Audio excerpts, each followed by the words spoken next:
Thanks for coming, everyone. A part of the early shift. You got out of bed and made it, so we appreciate it. And there is coffee in the marketplace if you're looking for that afterwards. But today we're going to be revealing the secrets to building a powerful personal brand. There is a lot to cover on this topic, I'm sure you can imagine. So we're going to be touching on it with the amount that we're allotted here. So hopefully we can get to a lot of information today. If you have questions, keep them in mind, write them down. I promise you at the end we'll save a few minutes for questions, so we'll make sure we get to that so that way we can cover a lot of information and then get to the questions towards the last 5 minutes. First, thank you so much for being here, for supporting this event. It's an amazing event. Alexa has just done an incredible job. So thank you for supporting us and showing up, and thank you for investing in yourself. That's so important when you're building a personal brand professionally and personally. So thank you to yourselves for taking the time. So we appreciate it. I want to take just a quick second and introduce myself. My name's Jackie Berlowski. I'm an entrepreneur. I'm a mom. And I run the site called greatergood.com. And we support female entrepreneurs. We feature them on our site. And I'm also a publicist for several brands where I help them garner and manage their publicity for local and national press. I'd love to take a quick minute and introduce our fabulous panelists here. They're all very smart, very successful in their own way. And if we can start with you, Claudia, just go ahead and introduce yourself. Absolutely. My name is Claudia Zabersky. I'm from Purple Wing Studio. I am a brand strategist and creative director, and I help female entrepreneurs create magnetic brands and stunning visuals that captivate your ideal audience. And it's a pleasure to be here. Great. Michael? I'm Mike Anisi. I'm the author of The Victory Cycle. It's a personal motivational book that I wrote. I'm also the co-creator of the Leading Victoriously workshops, which is about personal development and professional development. And also in my spare time, I'm a battalion chief in fire rescue here in Broward County. Woohoo! Heather? Hi, I'm Heather Monahan. I'm the founder of HeatherMonahan.com, the Monahan Method. It's a women's empowerment group helping all of our likely fabulous women in here celebrate what's unique and special about each one of you. And I'm also currently recovering from corporate America. We like that. So obviously today's about building a personal brand. Whether you think so or not, a lot of us have a brand already. We all have a digital footprint these days. It's hard not to. Whether you post pictures about yourself or others have posted about you, it's out there in the wonderful digital universe. So the real question is, not what is a brand, but how do you build a strong personal brand? How do you really cultivate that? So Claudia, I'd love to ask you first, what does it mean to have a strong personal brand? Absolutely. So, first, what is a brand, right? What's a personal brand? So a personal brand is a physical manifestation of, yourself, of your business, that others can identify with. And it is the meaning that the customer attaches to either a product or a service, and based on what he or she perceives. So perception is reality when it comes to everything, and especially with branding. And so it's very important to distinguish that what you think of your brand as you're creating it matters very little. What others think about your brand matters the most. So what makes a strong personal brand? So a strong personal brand is a brand that is visible, is highly recognizable, is unique, is authentic, and it tells a story about the person behind the brand. So one of the main things about personal branding is connection. It's really about connection. And so, it's about, your customer connecting emotionally to your message, to your visuals, evoking something. So it's not just about visually being appealing, because there's a lot of brands that look very good, but they feel flat. Yeah. So it's about engaging the mind and also engaging the heart and telling the story. And I think personal branding is your promise to your audience, right? So what are they getting from you when they land on your website, when they land on your social? What experience are you giving them? It's all about them. So that's really important, really, when you're thinking about building a personal brand. It's your promise that you're giving your customer. Heather, I wanted to ask you, it's, when you're crafting a personal brand, there's so many different ways to start. It could seem overwhelming. What would be your advice to anybody here when you're first putting yourself out there and you're ready to hit social and build that website, whether you're rebranding or just starting from scratch? What would be your advice for the first steps to really putting yourself out there? Commit to take action. It's so easy to say, I need to think about this, which headshot I'm going to use. I'm going to take the next month to 2 months to talk to all my friends and see which one they like. I've been there. I waited so long to take a step and put myself out there and open up my social profiles and make them public, which is a great first step. To have a decent headshot. Doesn't have to be professional, but should be consistent and represent a good representation of you and who you are and how you want to be seen or perceived. So taking those first small steps is actually a huge step because you've started down the path to actually being deliberate about how you are wanting to be perceived. Another great step is to determine what are your brand pillars. So who are you? What's unique about you? What's your superpower? And what are you bringing to the audience out there? Defining who that audience is. Who are you trying to engage with? Setting some goals. Do you have social media goals? Do you want your audience to be a certain size? What is your engagement technique and strategy? Are you utilizing tools? How much money will you put behind this? These are all, it's a business plan for yourself. You need to build a plan and just take action. You've got to set some deadlines for yourself. The number one regret I have, I never regretted a picture I put up or the fact that it took me a month to determine what to write for keywords in my LinkedIn profile. That's what I regret. Why did I wait so long? The one mistake I made was waiting. For years, I would say to myself, oh, that's a terrible brand out there. I don't like that or that. I would do it better. But that was a cop-out because I didn't have the courage to say, okay, I'm going to make all my profiles public. I'm going to use the same photo on every platform so people understand there's a message and initiative here. I didn't launch a website for a long time because I knew people weren't going to like it. But the reality is, if people don't like something that you're doing, that's amazing because you're doing something different. So I decided to look at things differently now. And I'm excited when I get a hate note because I think, oh my God, I got a major chord with somebody there. That is pretty cool.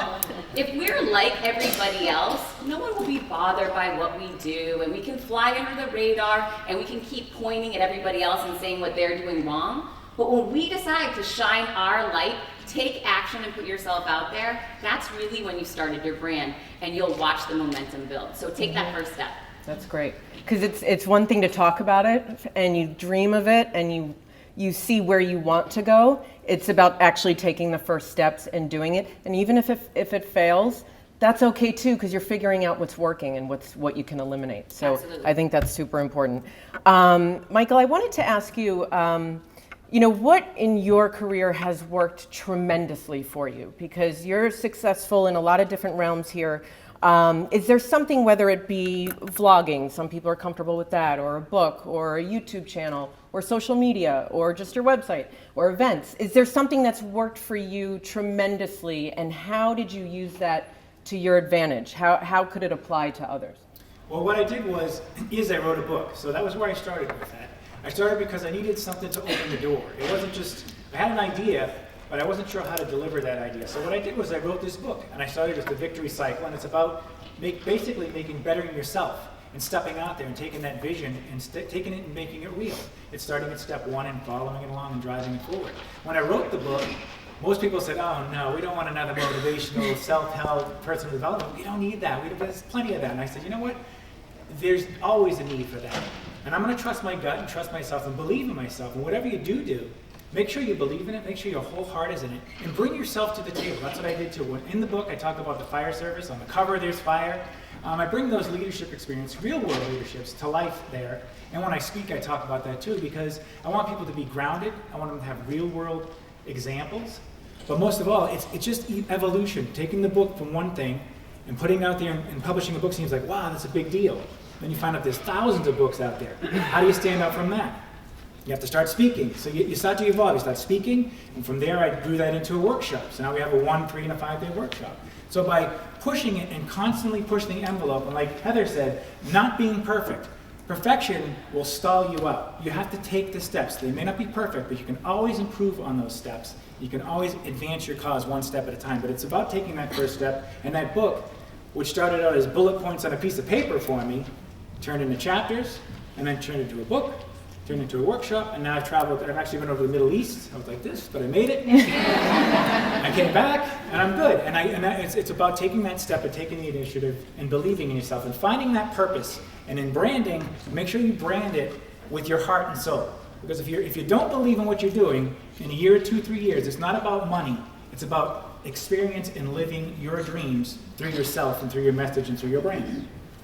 Jackie, Yeah. can I add one thing to that? Yes. You know, a book is a phenomenal platform, but if you guys are like me, it sounds like a lot of work when you work a regular job and you're a mother or a single mother. I don't know what your situation is, but that's a lot, and it might take a little bit of time, although I admire it immensely, and I am working on my own book right now, but it's a big nut to take on, right? So what I have had faster, smaller success with that I think it can get you going to get to the book is blogging and Yes. write this site down, helpareporterout.com. That has been a game changer for me. So what that website does, Haro, is everyone that's in USA Today or Fortune magazine, suddenly they need someone who's really great at multitasking as a mom. They go to this website and they put up there, if you're a great multitasking mom, please answer this question. Suddenly you show up in Fortune magazine next week as mother expert. I am now a workplace expert. Well, I've been a workplace expert for 20 something years, but no one cared until I started answering these Haros. So I was in USA Today because I answered a Haro. And you can be too. So decide what kind of expert do you want to be? How do you want to be perceived and position yourself? And get on that website. And when you have a few minutes, answer the questions that are relevant to you and watch how you start popping up in SEO on Google. Yeah, that's a great point. And I'll say that that's true. I did the Haro as well, and I filled out a few of those along the way. It got me addicted to Success Magazine. It does open doors that you're not prepared for, and people are looking for information. Absolutely. Magazines like that online, they're always looking for fresh new content and creative, different takes on different topics that they're looking to fill. So they do go to places like that, and when they find a different expert with a different perspective, they jump on that immediately, and they're always looking for fresh content. So that's a major takeaway. Heather, I'm going to come back to you again, if you don't mind, because your social, Heather Monahan, is very, very strong. Your website is very strong.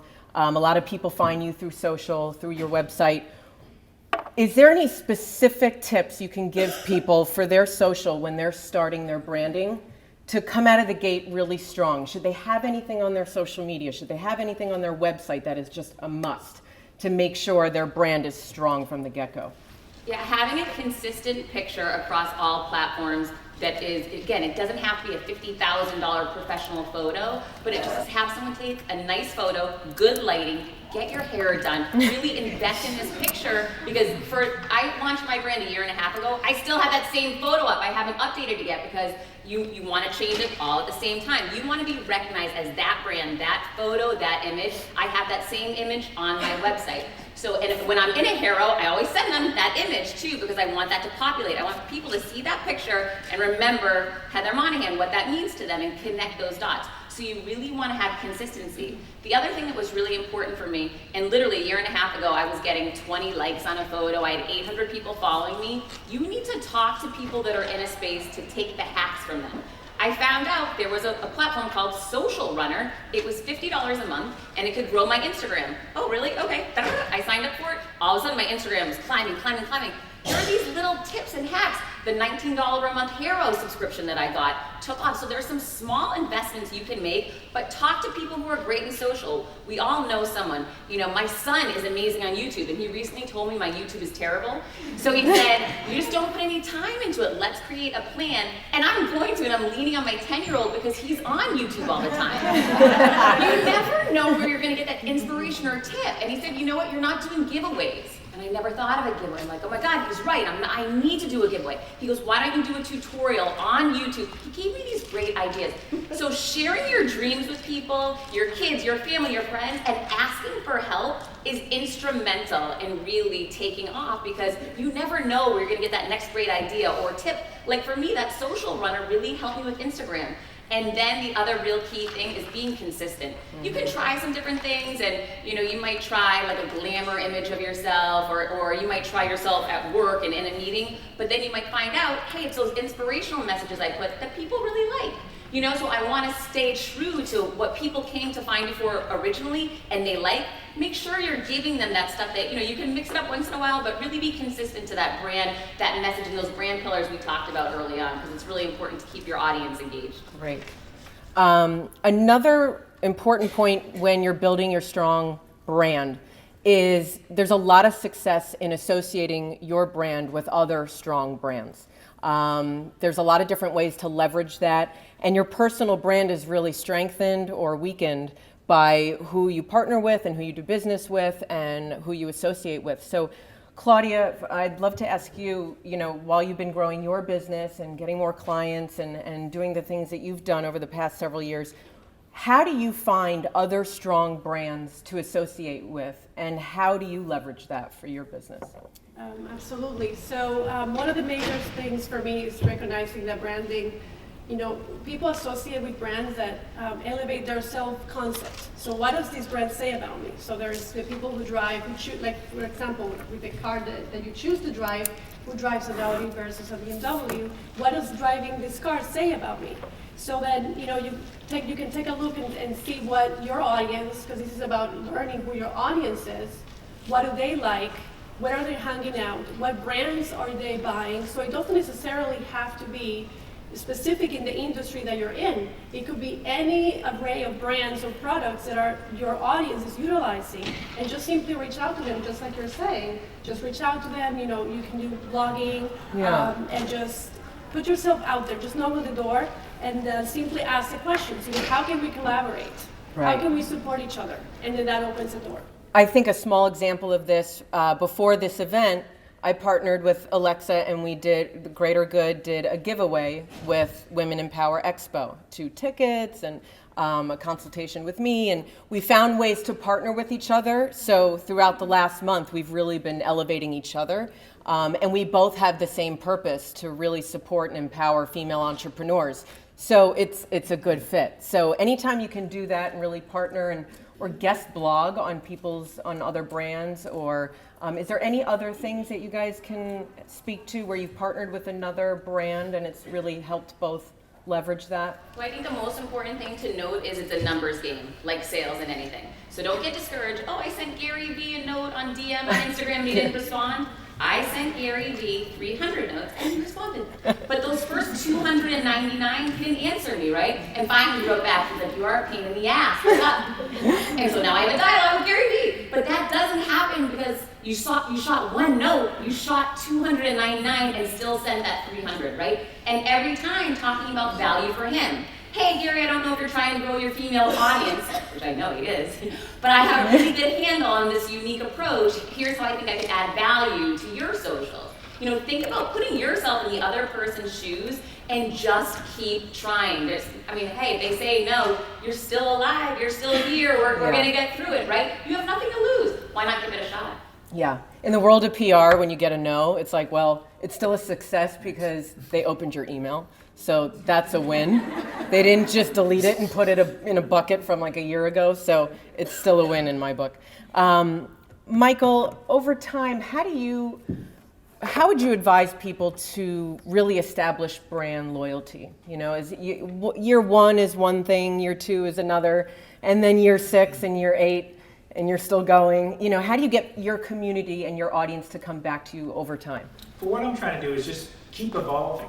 Keep anticipating, looking down the line. What else is going to be needed? How can I take this brand and expand on it? We talked about partnering. I did partner with an individual to create Leading Victoriously. He's a leadership guy as well, and we came up with the Leading Victoriously workshops. But he's a guy that was totally in a different area. He's working for the DOT and working in leadership. So it kind of like we came together, and through that we grew it out. So if you want to expand, we kind of touched on that. Mm-hmm. But really, it's anticipating and being willing to grow. Obviously, the next step would be, hey, when's your next book coming out? Everyone's asking me that. I'm not dying to put out another book, because like you said, it's a lot of work.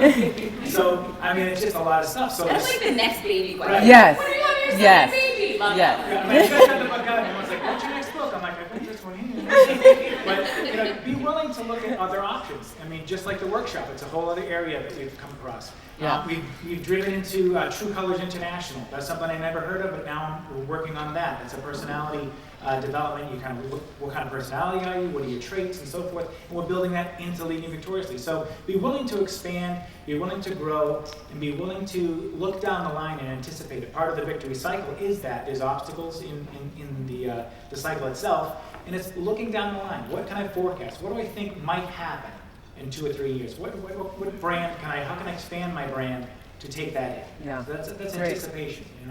And oftentimes when you're spending so much time building your personal brand and putting things out on social and promoting this, you're spending a lot of time marketing yourself, and you're spending a lot of time, it's often a me approach, and it can seem that you're talking about yourself all the time and you're self-promoting. So Heather, I'd love to ask you, with social, with all the events you do, how do you promote yourself and get yourself out there without coming across self-centered? And you don't want to be that guy that talks about themselves all the time at the party and, it's always me. So how do you overcome seeming, the spotlight's on you all the time while still promoting your brand?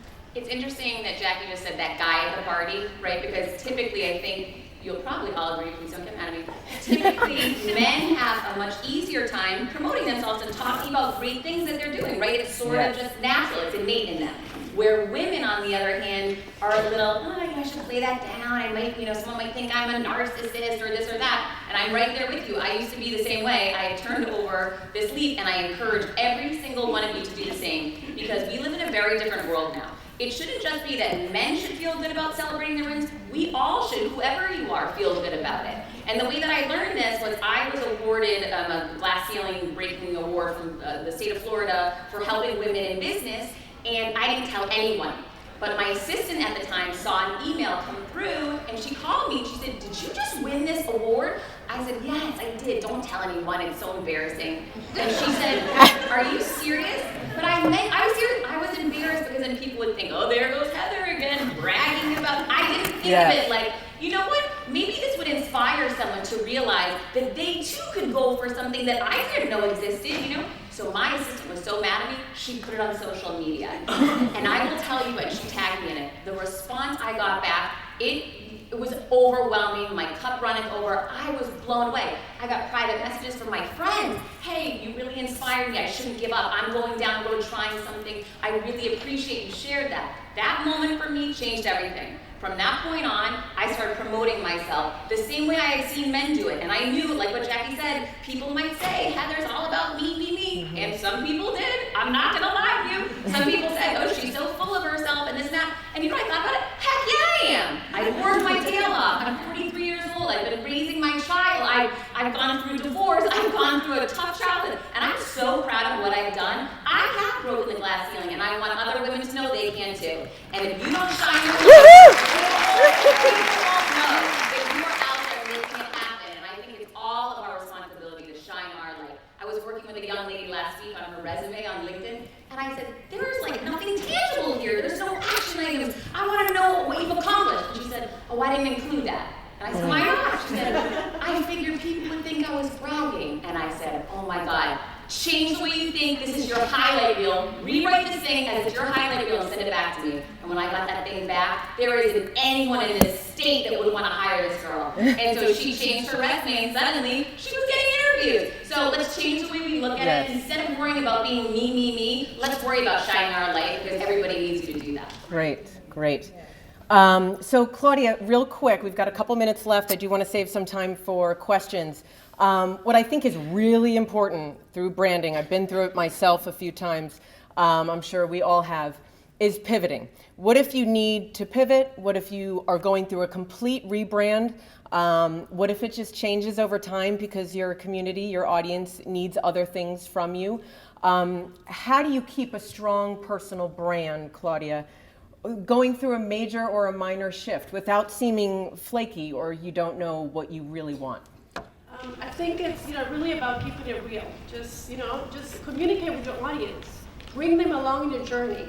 If there's anything that you're discovering for yourself, get clear, what direction do I want to go? And then bring them in. Because a lot of times we kind of think, yeah, we want to be perfect. Oh, I don't want to share that I'm going through this. Right. But they're humans. They're going through the same things. So just share with them, bring them along, and then you can have an opportunity to anticipate and kind of build the momentum to then, launch something new again. And but it's important to stay in communication. Absolutely. If you kind of go in within and start doing the change yourself, then they're going to be like, what happened? Last time I saw you, you were doing this, and all of a sudden you're with something completely different. So that starts to kind of raise some red flags. Yes, I think it's all about being authentic and taking them along with you on the ride, right? Because all of a sudden, if I have a couple friends who was running a subscription service a few years ago, and it was a beauty box, and they put in these amazing beauty items and send them to your house once a month. And then all of a sudden, literally a week later, they said that they were gifts for realtors when they closed a deal. And they stopped the subscription service, and they completely switched to something else, which is fine. That was their business model, but they didn't let anybody in. And so it caused a lot of confusion. And I think that starts, making people wonder and go away and what are they all about? And then they have to figure it out and have more work to do. So I think when you let people in and you're really authentic and you're really providing value and you're consistent, I think that's where you really cultivate a strong brand, not just any brand, but a strong personal brand. And the other trick is just don't brand where you're at right now, brand your vision, right? Because there's a lot more room there. And then you don't have to feel like, oh, next year where I'm at. Just brand your vision, and what changes is how you share your message, like you were saying, like saying on purpose, like sharing why you're here. And then however you do that, that changes through time. But that essence doesn't change. Sure, that's what I was saying with the victory cycle. It starts with the vision.